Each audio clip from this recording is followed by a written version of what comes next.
Alright, check this thing out. It is rough. This is the cheapest 2007 Yamaha YFZ 450 I could find on Facebook. It was up for, what was it up for, $2,200, and the seller came down to $1,600. He said he bought it from a friend who needed some money, and he bought it for $2,000 from the friend, and then sold it to me for $1,600. Yeah, you can just see it's really rough. Tires are all bald.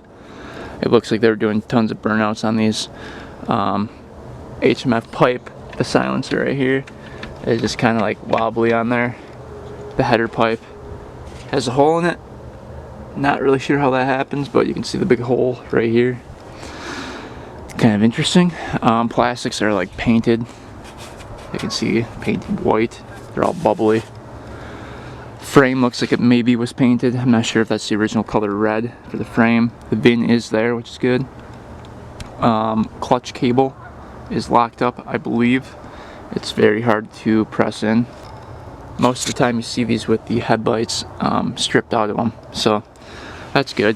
Has Nerf bars as well. Seat does not latch on it at all. I think the air filter's in there though. We'll have to see. Chain doesn't look too bad.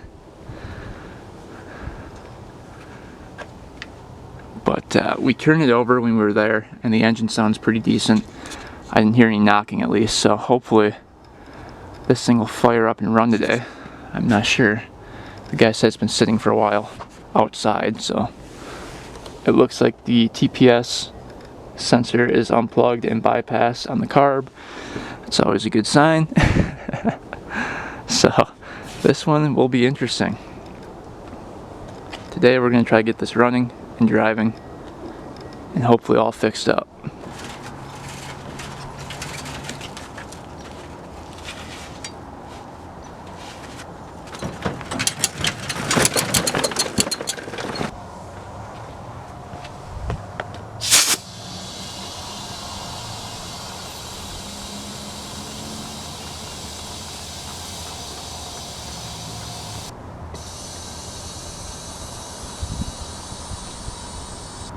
Tires were completely flat.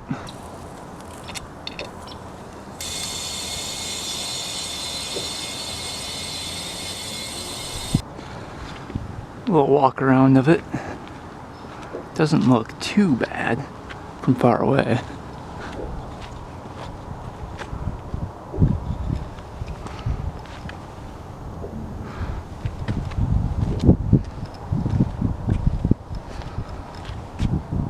Alright, is there an air filter in here? I can't remember.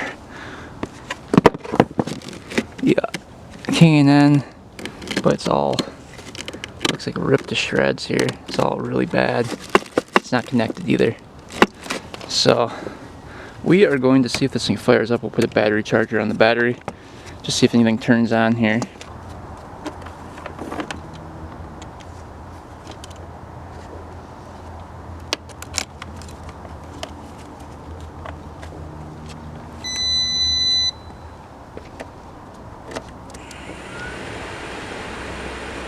You can see the fan turned on right away.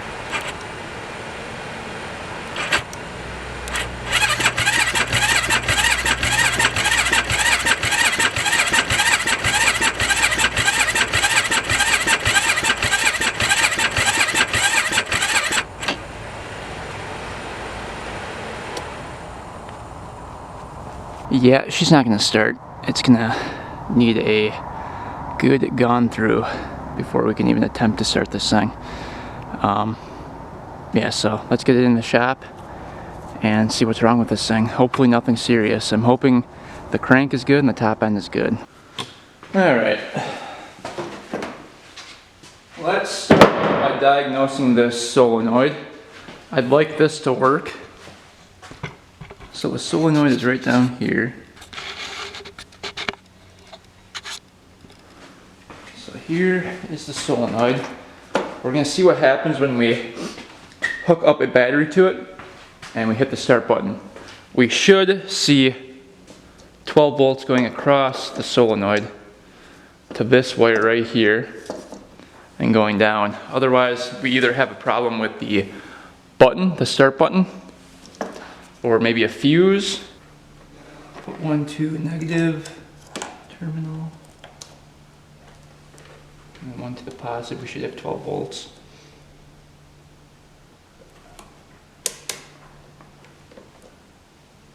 Well, we have 12.4. All right, now when we hit the start button, we should have 12 over here. And obviously we have nothing. Turn it to on, probably. Yeah, we're not getting anything. So obviously the solenoid is not working. So what we can do is check the fuses first.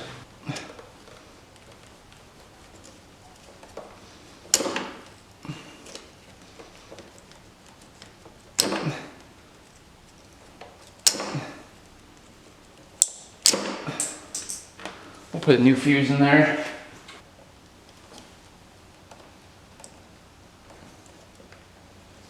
See what happens now. Nothing.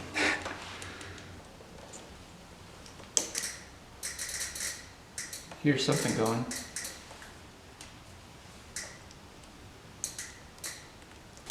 All right, we're gonna test the yellow and the blue wire coming from the solenoid. See if we get any power. Nothing to that one. And the blue. Nothing anywhere.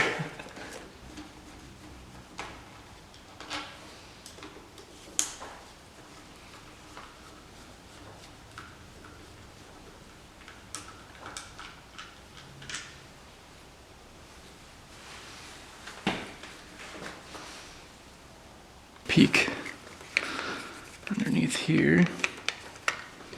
Could just be a little corroded.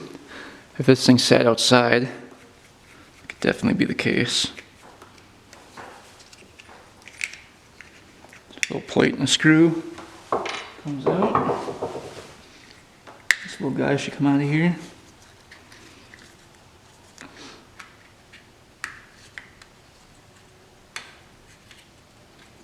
There we go. Now we can see the start button's underneath there.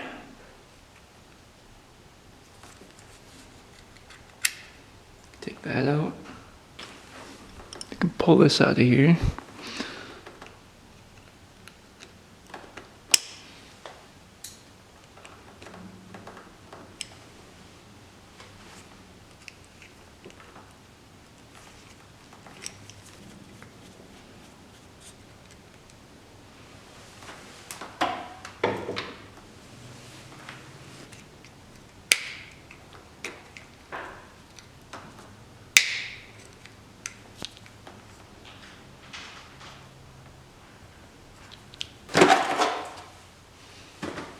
Second cover.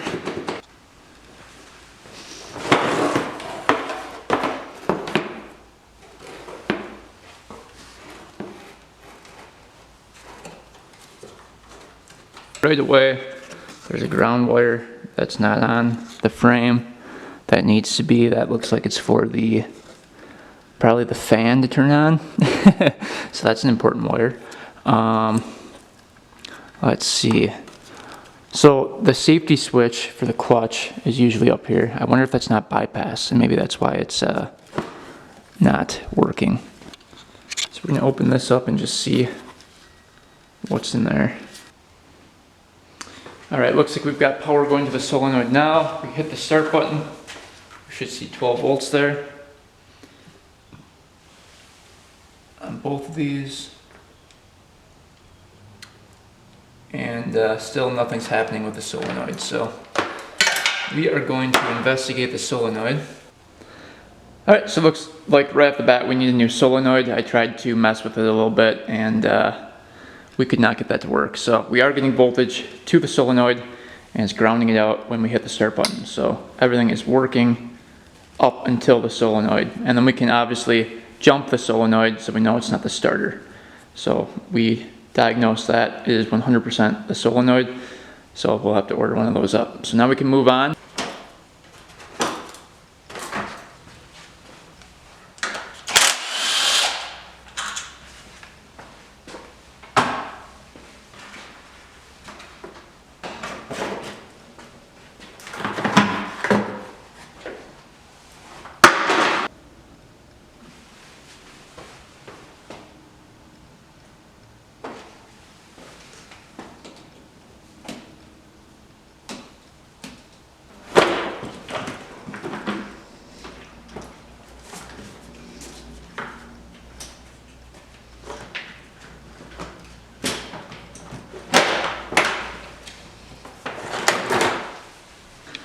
Wow, the heat guard is still on here. That's surprising. It's really surprising. Almost are never on there. All right, now we're in here. Let's see if we have spark. So let's get this. That was a little too easy to get off. It's not like grabbing the spark plug.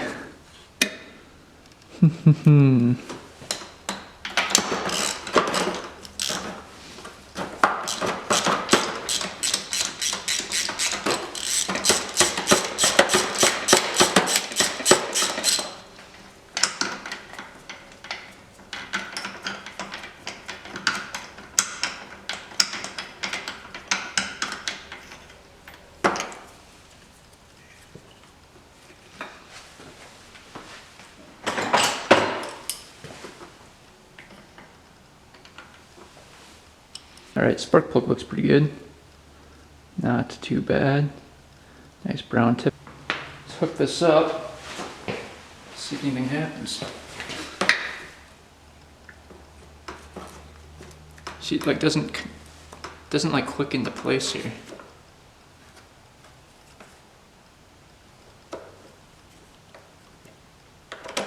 There we go. Now it did.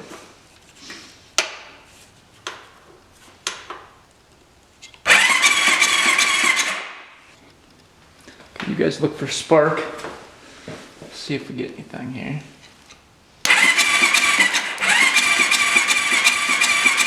Oh yeah, we've got spark. So we are in business. All right, let's do a quick compression test. All right, get our compression tester in here.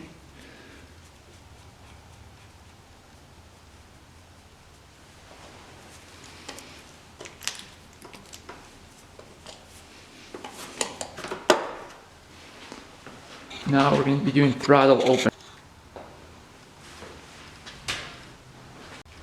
Here we go, throttle open. Screwdriver. Let's see what we get here.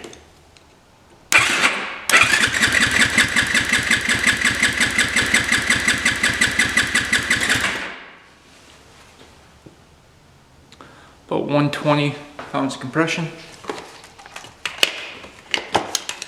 That is pretty good.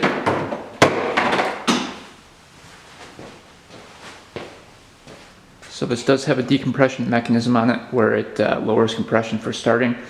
So that's probably what we're seeing here. So that's probably pretty good for compression. We'll see what it sounds like when we fire it up, if it does fire. All right, let's check the coolant here. Make sure that's topped off. Wow. There's not a whole lot in there. Let's add a little bit. It looks extremely rusty in there for some reason.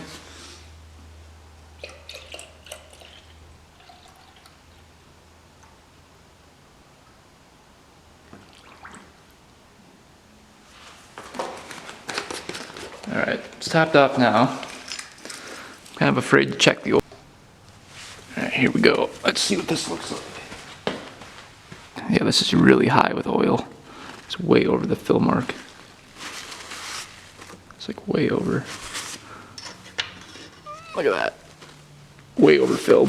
So far we've got spark. Oil looks good.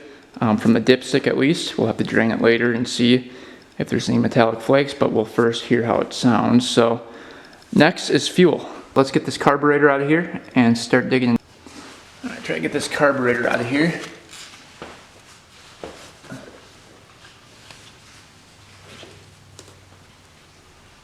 Can't find where the bolt is.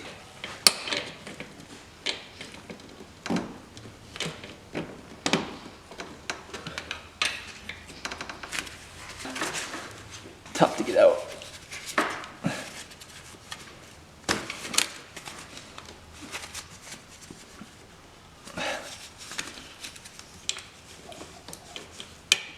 Kind of a pain in the butt.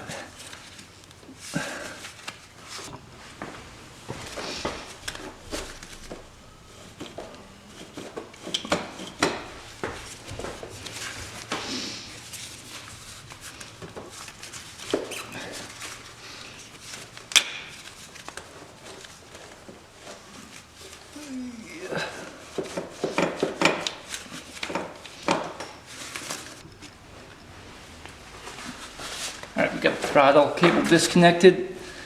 This thing should pull out now.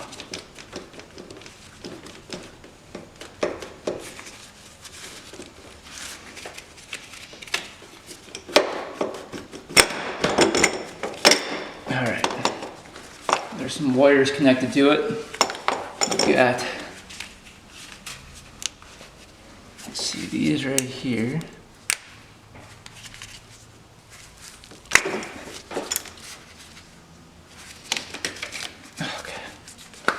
That was just a breather right there. So carb is finally out. Let's start digging into that, see what we find. Also, I want to quick check and see if the accelerator pump's working. You can see it's working. Let's spray gas on the engine here. See, spraying gas on the engine. If you guys look in there, you can see it squirt. See it squirt in there. So that's weird. Accelerator pump's working just fine. So at least the accelerator pump's working. That's a good start. Maybe we just have like a clogged pilot. That'd be nice. Something really simple, easy.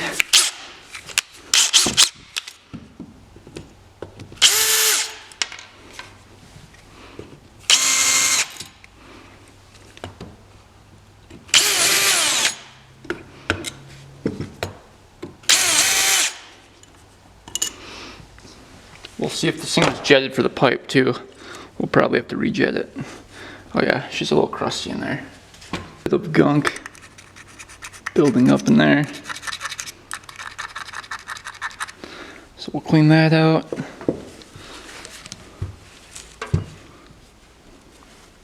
the float out of there.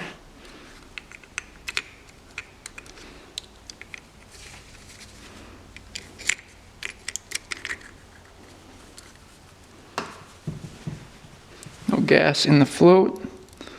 See what the needle looks like. Needle looks good. Nice and rubbery at the tip yet. So far everything's looking good. Let's see what the main jet is.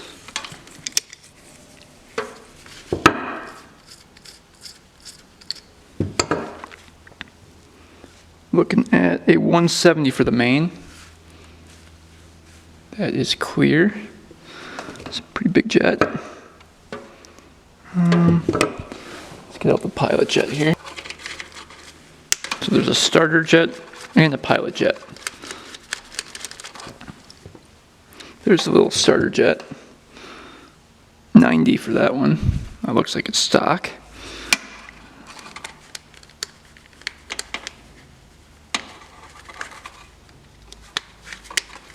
Get the pilot jet out of here.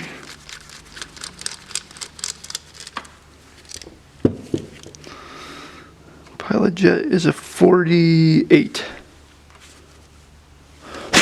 And that was clear. I don't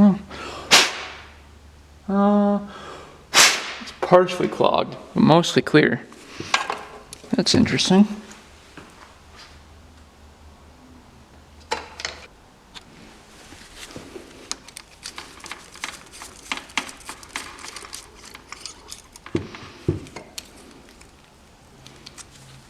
Looks good. The fuel screw is completely missing. So So maybe that's why. You can see the fuel screw right here, it's supposed to go right there, is completely missing. That's crazy. I don't think I've ever seen that before.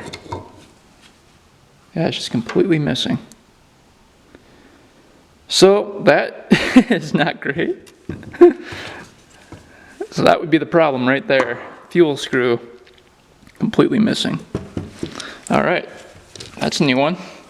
That is a new one for me. There's still the spring and stuff in there, it looks like. Yeah, the spring, the O-ring, everything's still in there, but the actual screw is not in there. So figure that one out. It must have fallen out at one point from vibrating. Maybe he had it out too much. But yeah. So everything else looks good. Let's quick check out the choke. That's why it pays to check everything.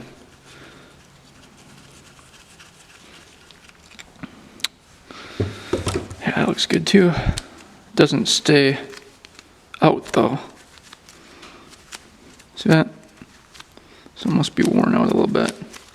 We'll see if we have a parts carb. I can rob some parts off of here. But yeah, we'll clean this out and get this back installed. Alright, so I looked it up. HMF pipes recommend running a 170, 175, or 180. So right in that range, depending on elevation and all that. So we're going to run a 170, see how it does.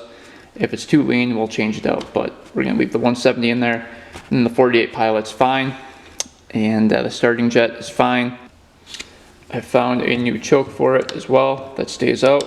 It is missing the little knob, but at least we don't have to worry about it not staying out now. We found a new fuel screw to use, so we'll do 2.5 turns out on the fuel screw. Alright, here we go, moment of truth. Will this thing fire up?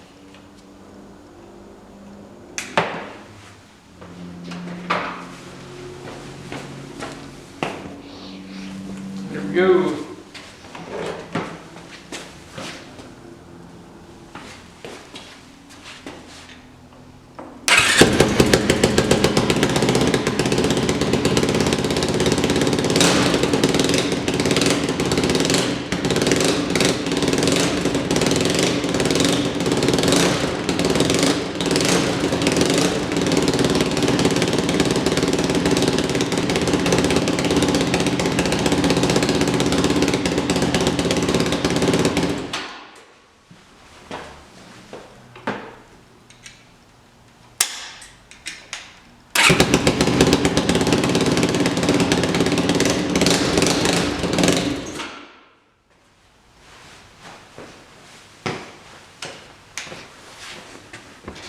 Alright, she fired right up.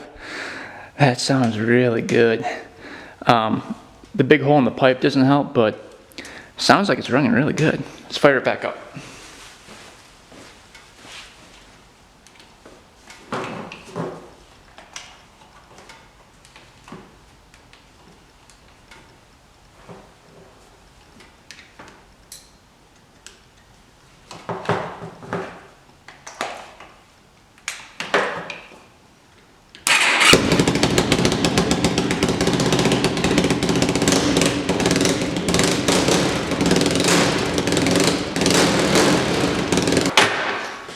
Alright, it's running really good. So we just need a new battery for it. We need something to cover that pipe. I'll show you guys the big hole in it. So you can see, I mean, it's just a massive hole right there. So I think a couple clamps and like a piece of rubber to seal that for the time being so we can ride this thing. That brand new battery we can get for it. Alright, so here is the shifter that's stripped out. All the splines are stripped out in there. And the splines on the actual quad are not. Does not look like. Yeah, so it's just the shifter that's stripped out. So what we're gonna do is try to cut off a little bit of this so that it grips tighter on there. We're gonna take a Dremel, cut that out so then it can pinch harder.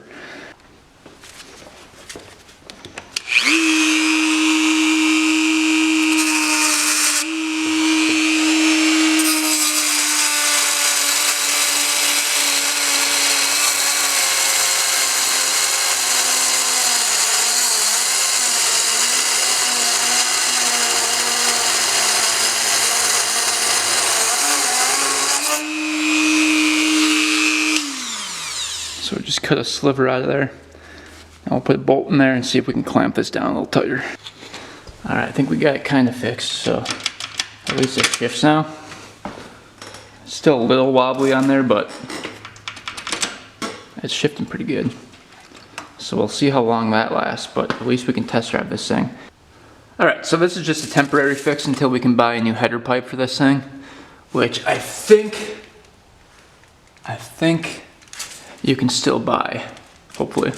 But we're just going to wrap it with this rubber and some tin foil on the inside to reflect the heat. And that's what we're going to use for a temporary fix. Over here a little bit.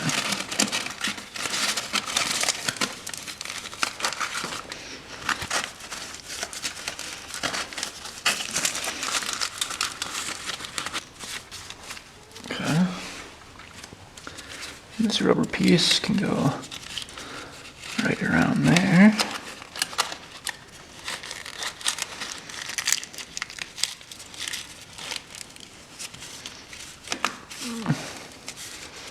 This whole thing can be clamped down.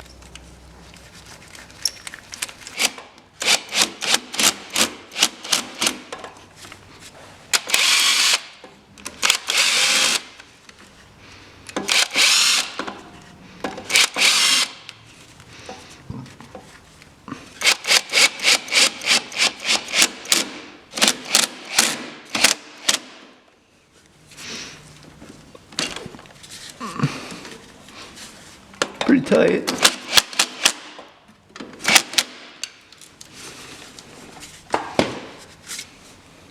Alright, we'll see if that does the trick. Alright, so this clutch lever is really hard to pull in. We're going to try to lube that up a little bit while penetrating oil.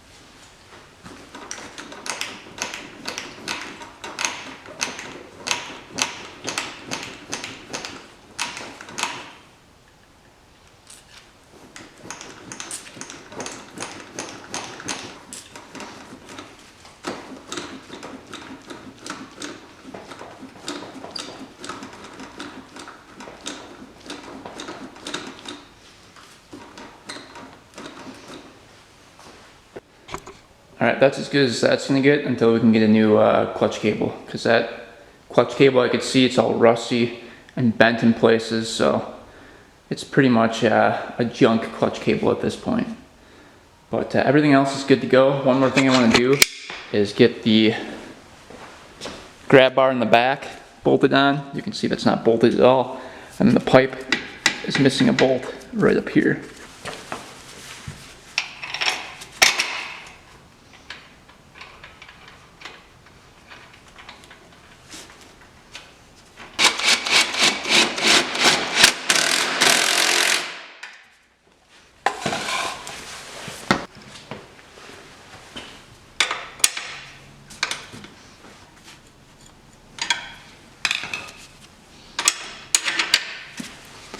There we go.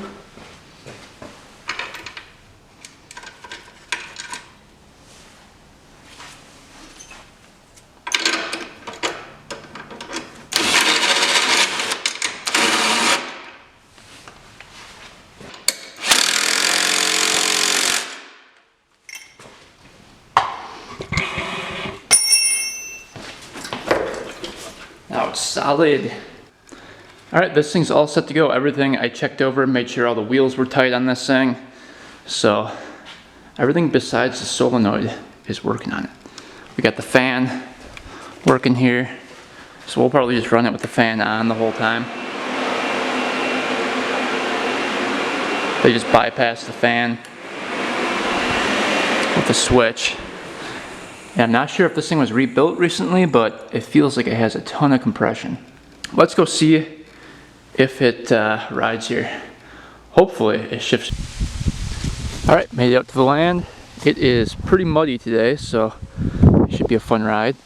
You can see the trailer got all blasted. We drove back here.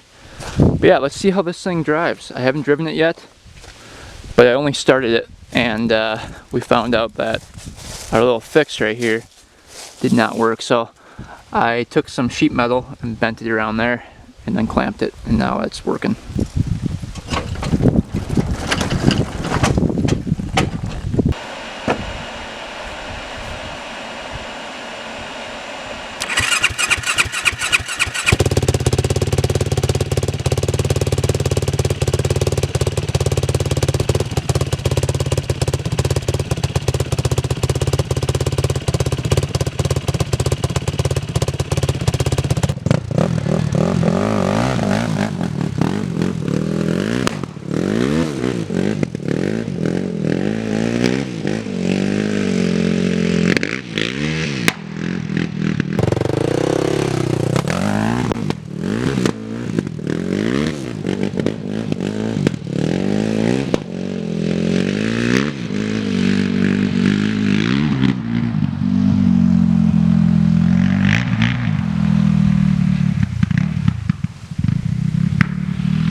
Well, I would say she's officially fixed. Holy cow.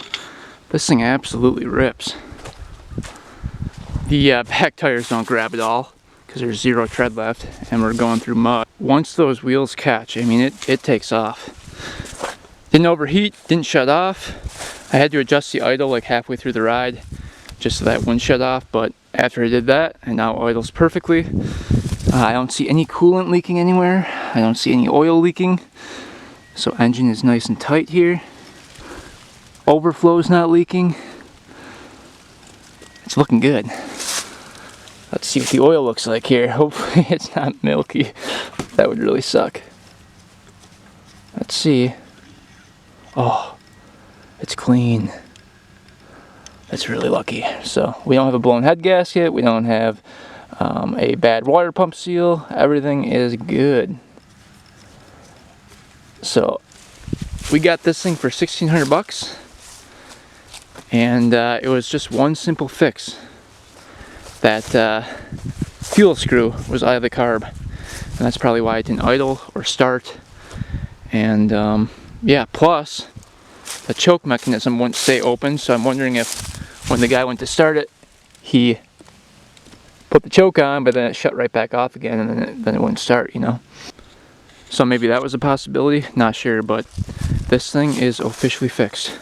So hope you guys enjoyed the video on this thing. I think we fixed it in like, what, 20 to 30 minutes. Quick carb clean, and that was basically it. So we got really lucky on this one. So thanks for watching, guys. Thanks for subscribing. Stay tuned for next video, and until next time, we are out.